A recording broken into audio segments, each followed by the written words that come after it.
अस्सलाम वालेकुम जी। मैं उम्मीद करता हूँ कि आप बहर आफ़ियत होंगे और आपके शब रोज़ अच्छे गुजर रहे होंगे, जिसमें ईद भी शामिल थी और and be staying safe. Subject that we are studying, as you know, is money, banking and finance. अभी तक हम बहुत से कॉन्सेप्ट्स क्लियर कर चुके हैं पैसे के बारे में और मल्टीपल फाइनेंशियल इंस्टीट्यूशंस के बारे में, फाइनेंशियल मार्केट्स के बारे में, फाइनेंशियल या क्रेडिट इंस्ट्रूमेंट्स के बारे में. और अब हम पढ़ रहे थे बैंकिंग को. सो बैंकिंग पढ़ते हुए टाइप्स ऑफ बैंक्स या मुख्तलिफ जो इंस्टीट्यूशंस हैं उनके बारे में हमने डिस्कस किया. आज हम बात करेंगे बैंक की बैलेंस शीट के बारे में. बैलेंस शीट क्या होती है, आई होप कि आपने ये बीकॉम में या प्रीवियस डिग्री में पढ़ा होगा, बट ऐसे स्टूडेंट्स जिन्होंने बीकॉम या जिनका कॉमर्स फील्ड नहीं है उनको मैं थोड़ा कोशिश करूँगा कि बेसिक से लेके चलूँ ताकि उनकी अंडरस्टैंडिंग भी बेहतर डेवलप हो सके. So first we will study about the balance sheet, क्या होती है, उसके कुछ बेसिक से कॉन्सेप्ट्स, और फिर उसके बाद हम बैंक की बैलेंस शीट पे मूव करेंगे जिसमें मैं आपको एक बैंक की बैलेंस शीट एक एग्जांपल के तौर पे उसको डिस्कस करवाऊंगा या उसको दिखाऊंगा और उसके बारे में आपको कॉन्सेप्ट देने की कोशिश करूंगा. और देन उसी बैंक की फिर हम इनकम स्टेटमेंट को भी थोड़ा सा डिस्कस करेंगे ताकि हमें बेहतर अंडरस्टैंडिंग हो सके कि कैसे एक बैंकिंग इंस्टीट्यूशन काम करता है और उसके फाइनेंशियल स्टेटमेंट्स या उसकी बैंकिंग स्टेटमेंट्स जो हैं या जो उसकी इनकम स्टेटमेंट और बैलेंस है वो कैसे बनती है या उसमें कौन कौन से हेड शामिल होते हैं. So let's start.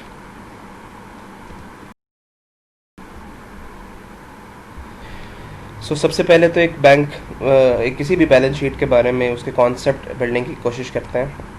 A balance sheet which is also called statement of condition या statement of financial position is a financial report that shows the value of a company's assets, liabilities, and owner's equity on a specific date, usually at the end of an accounting period, such as a quarter. It may be a semi-annual or it may be an year. So balance sheet की अगर आप concept को देखें तो यहाँ पे एक चीज़ जो मेंशन की गई है, that is it is a statement of financial position.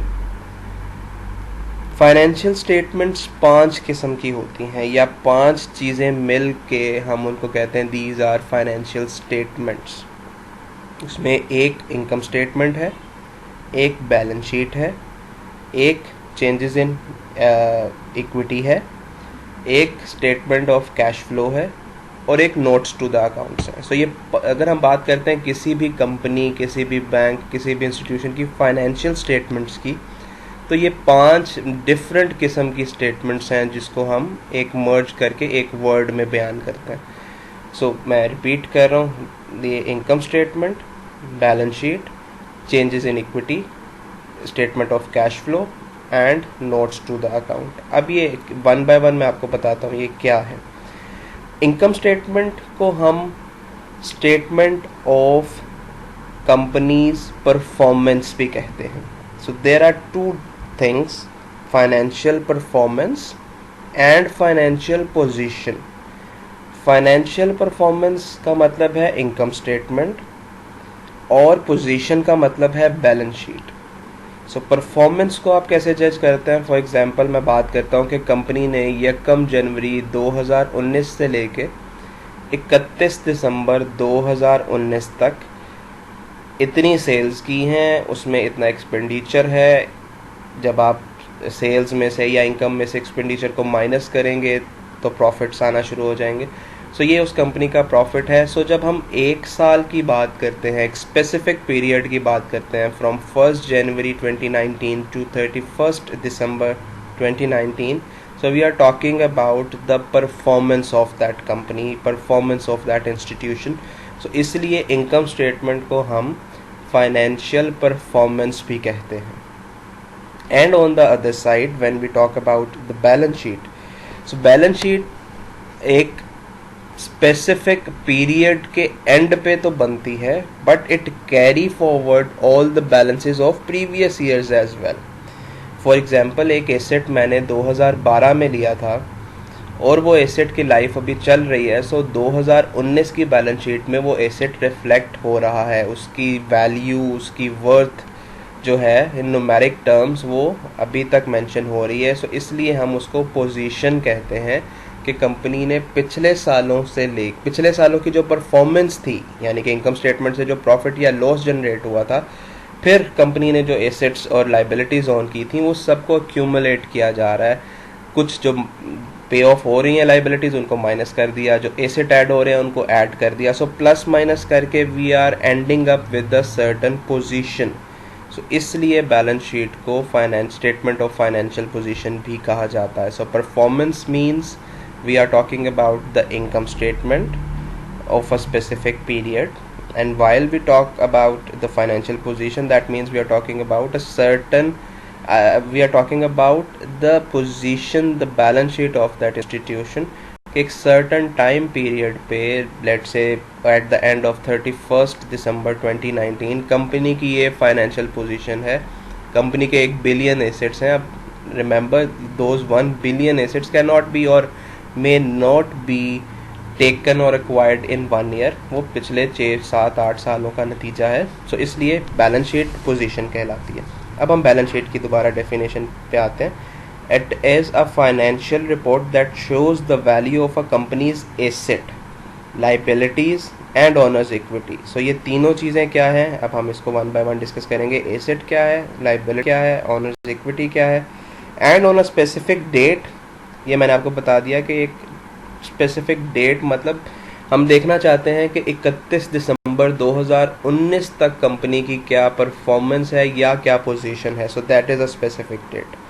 And usually ये कब बनती है, यूजुअली एक सर्टन, ये मंथली भी बन सकती है, क्वार्टरली भी बन सकती है, ये 6 माह के बाद भी बन सकती है, ये 9 माह के बाद भी बन सकती है, ये एनुअल भी बन सकती है। बट यूजुअली जो companies normally public limited companies के लिए तो मैंडेटरी है एनुअल स्टेटमेंट्स बनाना। सिमिलरली जो इंस्टीट्यूशंस या जो बिजनेसेस हैं वो तभी अपनी प्रॉफिटेबिलिटी का अंदाज़ा लगा सकेंगे जब वो कोई फाइनेंशियल स्टेटमेंट बनाएंगे, चाहे वो इनकम स्टेटमेंट है, बैलेंस शीट है। वो जब तक उसको प्रिपेयर नहीं करेंगे they can not estimate what they are earning और what they are losing. It's the same like for example you get pocket money and at the end of the day और at the end of एक period जब आप calculate करते हैं कि कितने पैसे बच गए हैं, so that means you are trying to build a statement कि आपको इतने पैसे मिले थे। लेट्स अज्यूम मैं कहता हूँ दैट वाज योर इनकम और द कंपनीज इनकम। उसके बाद आपने बहुत सारे एक्सपेंसेस किए, आपने मूवी देखी, खाना खाया, कोई बुक खरीदी। So that means you will subtract those expenses from your income and at the end of the day you will be having the profits और the saving. So similarly the company does the same. So एक specific period पे आप ने वो saving या profit को जब calculate करना है, so you need to make those statements. Asset क्या है? An asset is anything that can be sold for value. तो very brief kind of definition, but if you talk about the concept, an asset is something जो आने वाले वक्त में आपको फ़ायदा देगा। लेट्स से मैं आज एक मोबाइल खरीदता हूँ, मोबाइल 3 या 4 साल मुझे यूटिलिटी प्रोवाइड करेगा, 3 या 4 साल मैं उसको यूज़ करूँगा, मुझे उससे कोई ना कोई फ़ायदा हासिल होगा। सो मोबाइल इज़ माई एसेट। मैं एक मशीन लेता हूँ, ख़रीदता हूँ, वो मशीन लेट से टेक्सटाइल की कोई मशीनरी है जो कि स्टिच करती है। सो दैट मीन्स मैं वो कपड़ा उसे स्टिच करूँगा, उसमें वैल्यू एडिशन करूँगा और वो वैल्यू एडिशन की प्रोडक्ट को मैं सेल करूँगा और वो मशीन 3, 4, 5 साल मुझे फ़ायदा देगी। That means that machine is my asset.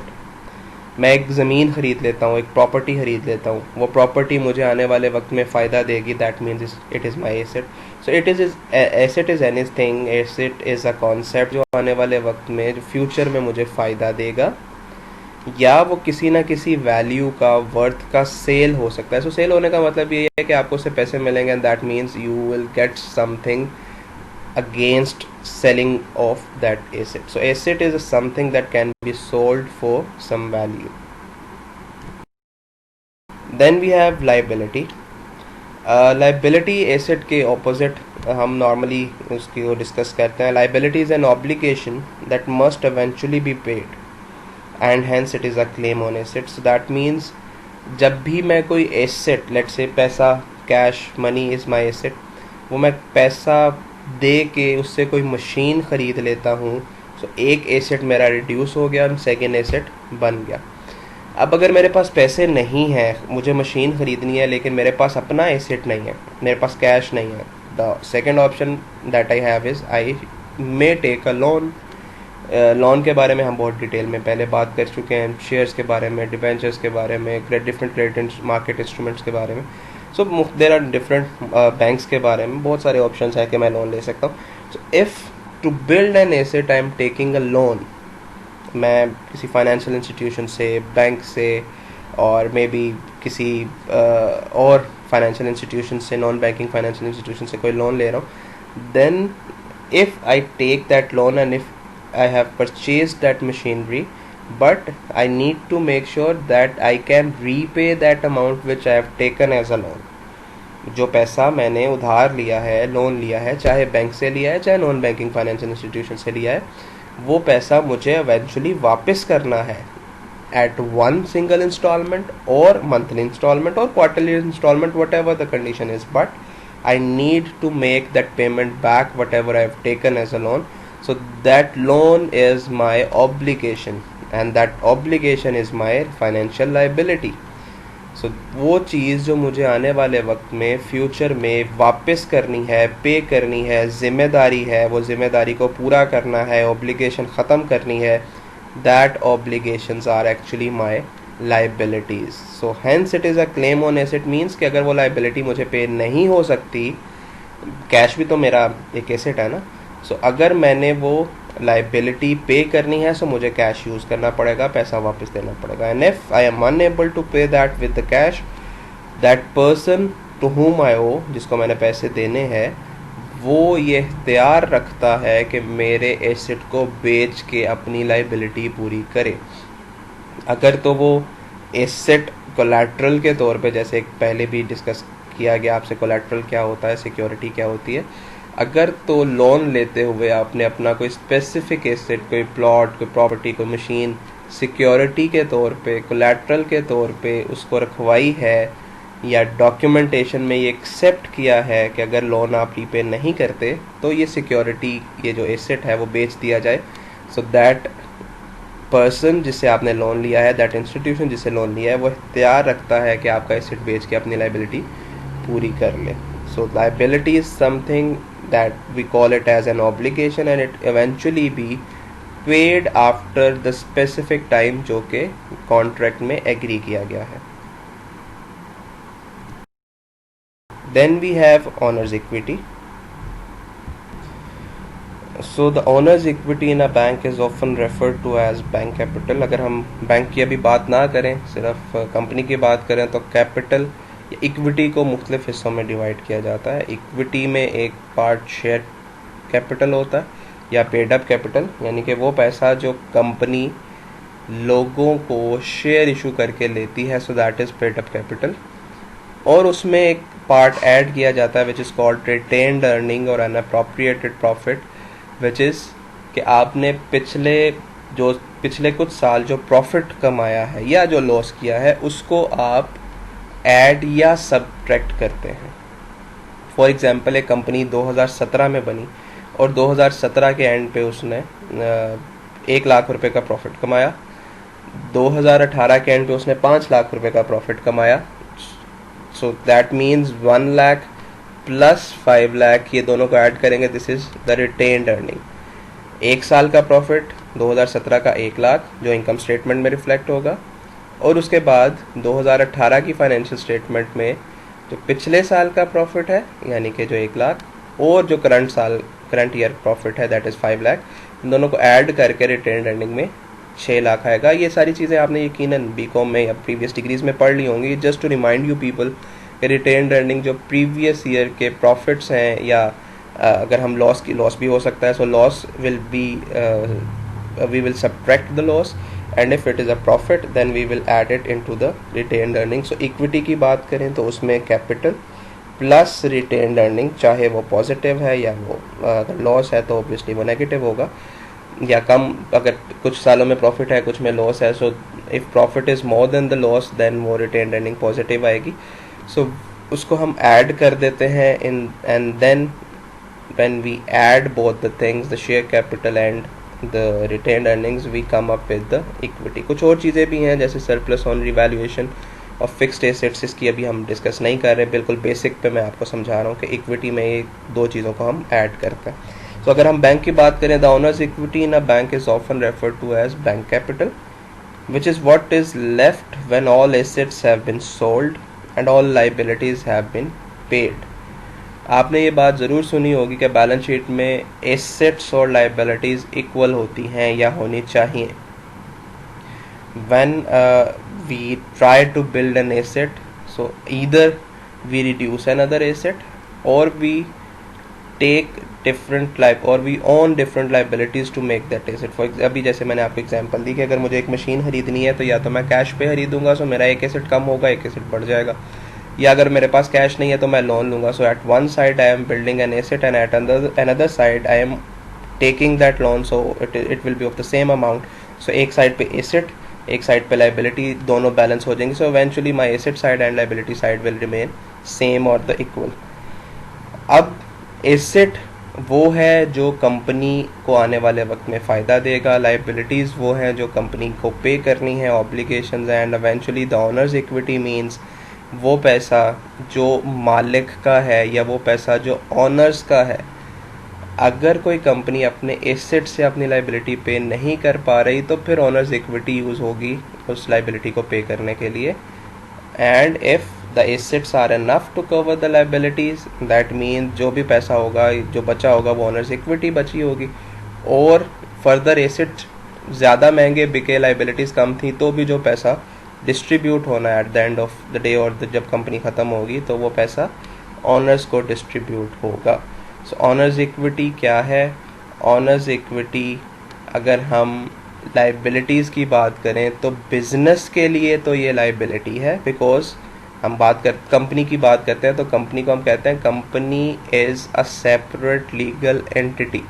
So company एक सेपरेट लीगल एंटिटी है तो उसको पैसा चाहे ऑनर्स ने दिया है चाहे थर्ड पार्टी क्रेडिटर्स ने दिया है, बट कंपनी के लिए वो लाइबिलिटी है। सो ऑनर्स इक्विटी को हम कंपनी के पर्सपेक्टिव में देखें तो ये कंपनी के लिए तो लाइबिलिटी है, लेकिन ये ऑनर्स का पैसा है या जो मालिक हैं जिन्होंने कंपनी बनाई है, जिन्होंने इन्वेस्टमेंट की है या जिन्होंने वो पैसा दिया है कैपिटल के तौर पे जिससे कंपनी अपना काम करेगी। So that is called owners equity.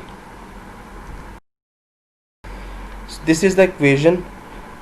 Bank assets are equal to bank liabilities plus bank capital.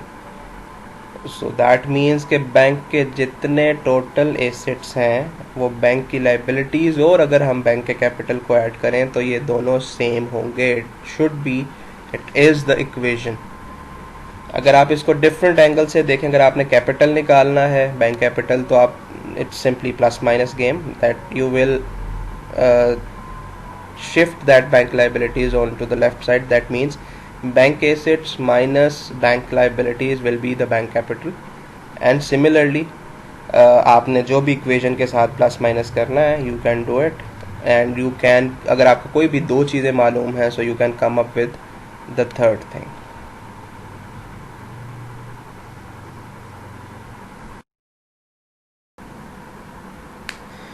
So in today's lecture we have just discussed the basic things like what is an asset, what are the liabilities, or what is the bank or any financial equation. So इन तीन चीज़ों की base के इसको हम accounting से ज़्यादा relate करते हैं, अकाउंटिंग या फाइनेंस.